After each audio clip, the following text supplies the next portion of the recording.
E vamos agora ao terceiro caso de congruência de triângulos. No terceiro caso, nós vamos observar o que? Fazer uma comparação, melhor dizendo, do ângulo, lado e ângulo. Mais uma vez, para que essa condição seja aceita, precisamos respeitar a seguinte condição, vamos assim dizer. O lado a ser comparado, ele deve estar entre os triângulos que também serão comparados. Mais uma vez, observe que nós temos dois triângulos retângulos, como você já sabe, retângulo é porque tem um ângulo reto, ou seja, um ângulo de 90 graus, que aqui já é representado por esse símbolo.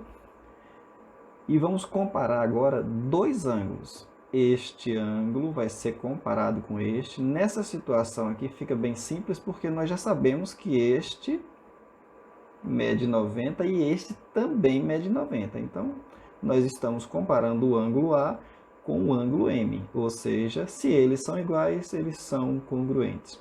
O segundo ângulo é o ângulo B, que mede 45 graus. Este ângulo vamos comparar com o ângulo O. Observe que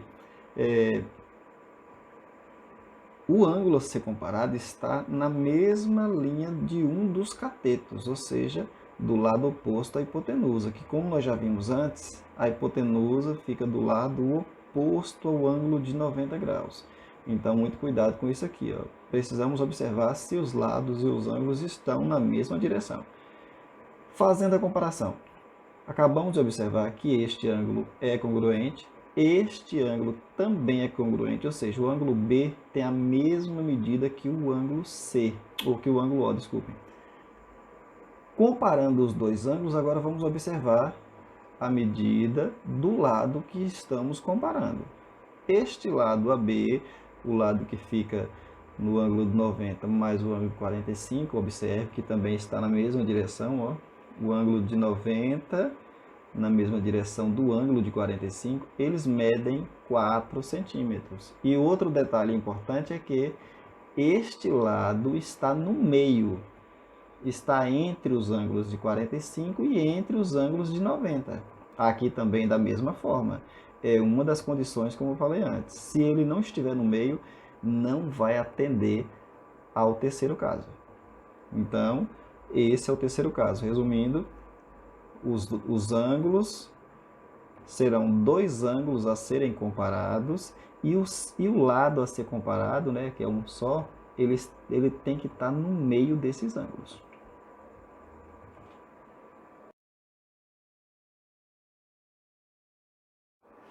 E vamos finalizar o nosso tema casos de congruência de triângulos. E vamos ao quarto caso. No quarto caso nós temos o que? Lado, ângulo e ângulo oposto. Muita atenção quanto a essas definições. Nós temos aqui os dois triângulos ABC, MNO. Nesses triângulos aqui, nós já temos os valores dos lados e os valores dos ângulos, né? Melhor dizendo, só tem um lado. Quando nós temos os valores, isso simplifica a nossa comparação para saber se é o primeiro caso, o segundo caso, o terceiro ou o quarto caso. Como é feita a descrição desse quarto caso? Vamos observar de uma forma, vamos usar o raciocínio e imaginar da seguinte forma. É lado e ângulo. Observe que esse LA já dá uma dica de que o lado vai estar próximo ao ângulo. E ângulo oposto. Esse ângulo oposto aqui significa que é oposto ao lado, que é o contrário do lado. Vamos aos exemplos. Aqui nós temos o lado, né, CB, essa linha aqui. E esse lado ele mede 9 centímetros. É interessante observar que esse lado ele está oposto ao ângulo de 90 graus. Então esse lado aqui é a hipotenusa. Para descobrir o lado no outro triângulo é só observar também o lado oposto à hipotenusa. Melhor dizendo, ao ângulo de 90 graus. Aqui nós temos o ângulo de 90 graus, então o lado que estamos comparando está no seu oposto. Aí vamos observar os valores para ver se são iguais.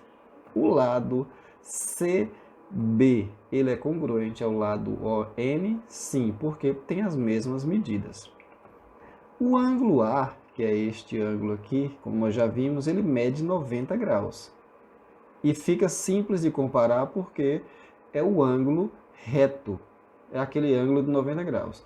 Como o triângulo é retângulo, este triângulo também tem um ângulo de 90 graus.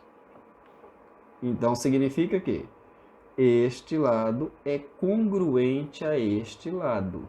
Ou melhor dizendo, este ângulo é congruente a este ângulo. Tem as mesmas medidas. Agora vem a parte interessante. A definição, como aqui está, é um lado adjacente. Esse lado adjacente significa que é o lado que, vamos dizer assim, está formando um desses ângulos. Ou seja, é o lado que está colado nesse ângulo B. A mesma coisa aqui, ó. O lado que está colado no ângulo N. E ele mede 60 graus. Observe que os valores são o mesmo, o ângulo é o mesmo, o valor é o mesmo, então nós temos o quê? Mais um caso de congruência. Então, resumindo, como é que eu vou identificar o quarto caso? Vamos observar o lado, esse lado vai estar, né, colado no ângulo, ele vai estar formando um desses ângulos, enquanto que este lado ele vai estar oposto a um ângulo. Então, lado, ângulo e ângulo oposto. Nesse caso é o ângulo de 90 graus. É interessante que ao ouvir, ao assistir o vídeo, vocês vão fazendo as anotações, vão anotando, vão registrando tudo para tirar as dúvidas depois. Se fôssemos escrever esse caso de congruência usando a forma matemática, como seria?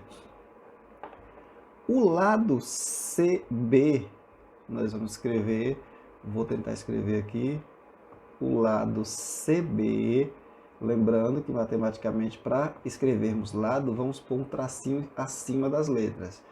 Ele é congruente, nós já vimos o sinal de congruência, é o sinal de igual com o tio, né? Ele é congruente a quem? Ao lado ON, também da mesma forma. Observe, estamos falando de lado, então tem que ter o tracinho. O ângulo A, observe que nós já vamos mudar a forma de escrever. Ângulo, tem um chapéuzinho aqui, né? Ângulo A é congruente. Aí vamos observar no outro triângulo, é congruente a quem? Ao ângulo M. Não pode esquecer de pôr o sinal para representar ângulo. E por fim, nós temos o ângulo B. Ver se eu consigo escrever aqui, que é difícil. É congruente, né? Quase não saiu. É congruente ao ângulo N. Então, vocês observem como se escreve. Quando estamos falando de lado, coloque o tracinho acima. Vamos memorizar o símbolo que representa a congruência, assim como se escreve ângulo matematicamente. Essa foi a nossa dica. Qualquer dúvida, já sabe, é só mandar mensagem.